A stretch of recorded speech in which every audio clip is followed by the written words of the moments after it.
साथियों, आज हम सिलसिलेवार जानेंगे कि किस तरह एक एक कर मुसलमानों का शिकार किया जाता है, और ये भी जानेंगे इसमें मुसलमान दुश्मनाने इस्लाम को कितना सपोर्ट करते हैं।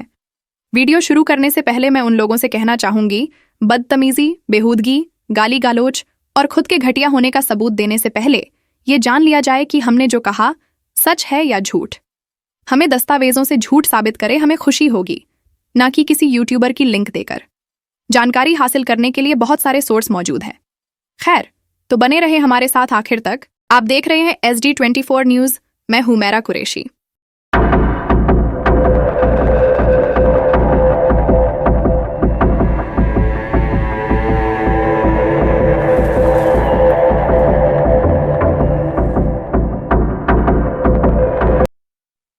सऊदी अरब किंग फैसल बिन अब्दुल अजीज ने 1964 से 75 तक अरब पर हुकूमत की। 1973 के अरब इजराइल युद्ध में उन्होंने अहम किरदार अदा किया था। इस युद्ध के दौरान साल 1973 में उन्होंने अमेरिका समेत एशिया के कई मुल्कों को तेल की सप्लाई बंद कर दी थी, जिसके बाद अमेरिका तेल की प्यास से मरने की कगार पर था। मंदी के घने बादल में अमेरिका का दम घुटने लगा था।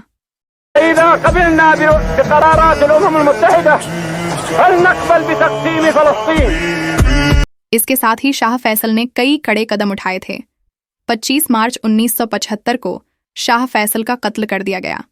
जब भी अमेरिका के खिलाफ कोई आवाज उठती है, उसे दबा दिया जाता है, और आवाज को दबाने के सिलसिला इस साल 2024 के आखिर तक खत्म हो जाएगा। निज़ाम दज्जाल, शरीर, मशबूह, गैर इस्लामी। वानी अव्वल मर्रा अक़ूलहा गैर इस्लामी, बस अक़ूल गैर इस्लामी, अंदी शवाहिद। 30 दिसंबर 2006 को सद्दाम हुसैन फांसी पर चढ़ाए गए। सद्दाम हुसैन को गिरफ्तार करने और इराक पर हमलों से कई साल पहले से मुसलमानों में प्रचार किया गया कि सद्दाम हुसैन दूसरे फिरके के लोगों का कत्लेआम कर रहा है, जिसकी वजह से शिया सुन्नी विवाद फिर से शुरू हो गया। इस झूठे प्रचार में मुसलमानों की आधी आबादी ने बढ़ चढ़कर हिस्सा लिया और अमेरिका का काम और आसान कर दिया। फिर अमेरिका ने मगरिबी मुल्कों में प्रचार किया कि सद्दाम हुसैन की बढ़ती ताकत हमारे लिए खतरे की घंटी है। फिर लाखों मुसलमानों के कातिल अमेरिका ने 28 मुल्कों से गठबंधन किया और सद्दाम हुसैन को फंसाकर झूठे मुकदमे चलाए 2006 में फांसी दी गई। कुछ ही सालों बाद खुद अमेरिका के बड़े अधिकारियों ने खुलासा किया था कि सद्दाम हुसैन बेगुनाह थे और हमने उन्हें दबाव में मार डाला। गौरतलब हो कि विकीलीक्स के जूलियन असॉन्ज ने इराक पर हमले, लोगों के कत्लेआम पर अमेरिका को नंगा करके दुनिया के सामने खड़ा कर दिया था। तब से आज तक जूलियन असॉन्ज जेल में बंद है। Because the goal is not to completely subjugate Afghanistan. The goal is to use Afghanistan to wash money out of the tax bases of the United States, out of the tax bases of Europe. Muammar Gaddafi, the Picasso of middle east politics कहे जाने वाले Gaddafi का साजिशन कत्ल 20 अक्टूबर 2011 को किया गया। Muammar Gaddafi एक दूरंदेश leader थे और मैन ऑफ डेवलपमेंट के नाम से भी जाने जाते थे। गद्दाफी ने खुलकर कहा था कि ईसिस अमेरिका का बनाया हुआ आतंकी संगठन है। मुअम्मर गद्दाफी तब तक बहुत बढ़िया शख्सियत थे जब तक नाटो, ब्रिटेन और अमेरिका के घिनौने साजिशों के कपड़े नहीं उतारे थे। फिर नाटो, अमेरिका और ब्रिटेन ने मिलकर लीबिया समेत दुनिया में क्रूअल डिक्टेटर यानी जालिम बादशाह होने का खूब प्रचार किया। दुनिया की आधी मुस्लिम आबादी ने इस प्रचार में भी अमेरिका का खूब साथ दिया। लीबिया की जनता को गद्दाफी के खिलाफ खूब भड़काया गया। लीबिया में ही गद्दाफी के खिलाफ एक ग्रुप खड़ा किया और 20 अक्टूबर 2011 को उनका भी कत्ल कर दिया गया। मुअम्मर गद्दाफी ने कौन से काम किए थे, जानने के लिए डिस्क्रिप्शन में लिंक दी गई है।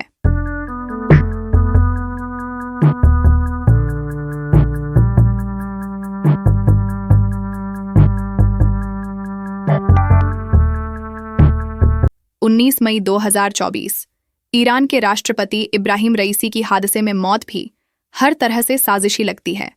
हाल के दिनों में इब्राहिम रईसी, या यूं कहे ईरान, न्यूक्लियर पावर प्लांट्स और मॉडर्न वेपन्स की वजह से अमेरिका और इजराइल की आंखों का कांटा बना हुआ था। इजराइल तो पहले ही नहीं चाहता था कि ईरान न्यूक्लियर पावर बने। इस बीच ईरान के अधिकारियों पर इजराइल के हमले, उसके बाद इजराइल पर जवाबी कार्रवाई। भले ही ईरान के हमलों से इजराइल का 2 कौड़ी का नुकसान नहीं हुआ, लेकिन इजराइल के पास एक डॉक्यूमेंट तैयार हो गया कि देखो, ईरान से प्रेजेंट हमें खतरा है। ईरान और सऊदी अरब की दोस्ती, चाइना और रूस से करीबी और न्यूक्लियर पावर बनने के बाद तो फ्यूचर में ईरान अमेरिका के लिए बहुत बड़ा खतरा साबित हो सकता है। और इस प्रचार में भी दुनिया के आधे मुसलमानों ने अमेरिका का खूब साथ दिया, आज भी दे रहे हैं। इसके बाद कई तरह की साजिशें रची गईं और इस बीच ईरान के राष्ट्रपति और विदेश मंत्री की हादसे में मौत हो गई। ईरान की 2 बड़ी शख्सियतों की मौत से ईरान को बहुत बड़ा नुकसान हुआ। सबसे बड़ा नुकसान न्यूक्लियर की ओर बढ़ने की रफ्तार में कुछ दिनों के लिए ब्रेक लग चुका है। SD24 न्यूज़ को फिनेंशियल सपोर्ट करने के लिए फिरोज भाई, यूसुफ भाई वोहरा साहब का शुक्रिया जिन्होंने कई बार सपोर्ट किया, और सैयद जावेद साहब समेत उन सभी मान्यवरों का शुक्रिया जिन्होंने छोटे बड़े अमाउंट से सपोर्ट किया और हमेशा करते रहते हैं।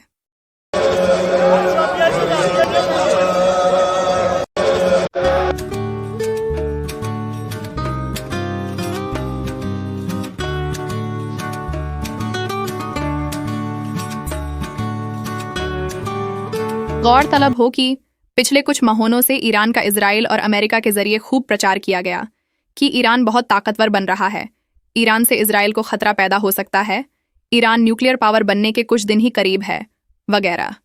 आज इब्राहिम रईसी की मौत के बाद ईरान की रफ्तार थम गई, फिर उसी रफ्तार तक पहुंचने में 1 साल का वक्त लगेगा। हमास का एक सेंट्रल ऑफिस कतर में है, दूसरा तुर्की के इस्तांबुल में है, तीसरा ऑफिस कहीं नहीं है।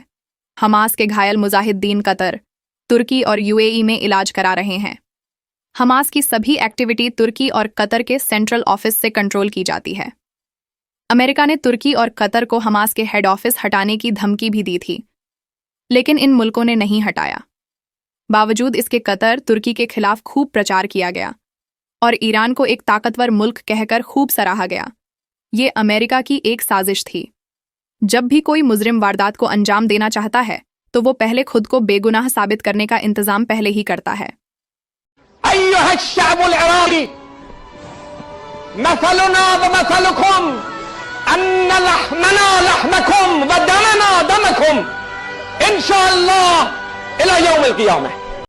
साथियों, हमने 3 अहम किरदारों के बारे में खुलासा किया है। आपको बता दें कि इसी तरह कई मुस्लिम हिक्मरानों, तरक्की करने वाले मुल्कों को तबाह कर दिया गया है। और अगर आप इतिहास जानने की कोशिश करोगे तो पता चलेगा कि जब भी किसी की मौत आई है, उसके खिलाफ दुनिया भर में एक माहौल बनाया गया। फिर इस तरह से वारदातें अंजाम दी गईं कि कई साल बीत जाने के बाद भी, सारी दुनिया को पता होने के बाद भी यह सिलसिला नहीं रुका। इब्राहिम रईसी 63 साल के थे और 2021 में ईरान के राष्ट्रपति बने थे। रईसी अयातुल्लाह भी थे और खमेनाई के बाद यह उनके जगह बैठते, जिसको ईरानी एस्टैब्लिशमेंट के बहुत से लोग पसंद नहीं करते थे। रईसी ईरानी राजनीति में बहुत बड़े हार्डलाइनर और कंट्रोवर्शियल आदमी थे। इब्राहिम रईसी सऊदी अरब से दोस्ती कर ईरान के उन आतंकी संगठनों की आंख का भी कंकर थे जो अमेरिका के इशारे पर इस्लामी दुनिया में आतंक फैलाता है। इब्राहिम रईसी जो भी थे, मगर मिडिल ईस्ट में अमन लाने वाले लोगों में याद किए जाएंगे। रईसी ने अमेरिका इजराइल को पहली बार जो सख्त जवाब दिया था वो ड्रोन से इजराइल पर हमला था, जिसमें इजराइल कम अमेरिका ज्यादा घायल हो गया था, भले ही अपने 4 अफसरों के मौत का बदला ही क्यों ना हो, जिससे अमेरिका की मिडिल ईस्ट पॉलिसी को बहुत बड़ा झटका लगा है। इब्राहिम रईसी मिडिल ईस्ट में अच्छे नाम से याद किए जाएंगे क्योंकि यह मिडिल ईस्ट के ईरानी राजनीति को बदल कर चले गए। यूनाइटेड स्टेट कभी भी मुसलमानों का कत्लेआम रोकना नहीं चाहता, बल्कि यूं कहो मुसलमानों के खून पर ही इसका वजूद टिका है। और हाँ, इनके सरपरस्ती में चलने वाले सभी संगठन इनके गुलाम हैं, जिसे वो अपने फायदे के लिए इस्तेमाल करते हैं। इसमें कोई शक नहीं, जालिमों का अंजाम करीब है, हर जुल्म का हिसाब होगा। तो ये थी आज की छोटी सी जानकारी। तो मिलते हैं ऐसे ही इंफॉर्मेटिव, नॉलेजेबल जानकारी और खुलासों के साथ। तब तक के लिए फी अमानिल्लाह। आप देख रहे हैं सोशल डेमोक्रेटिक न्यूज़ SD24।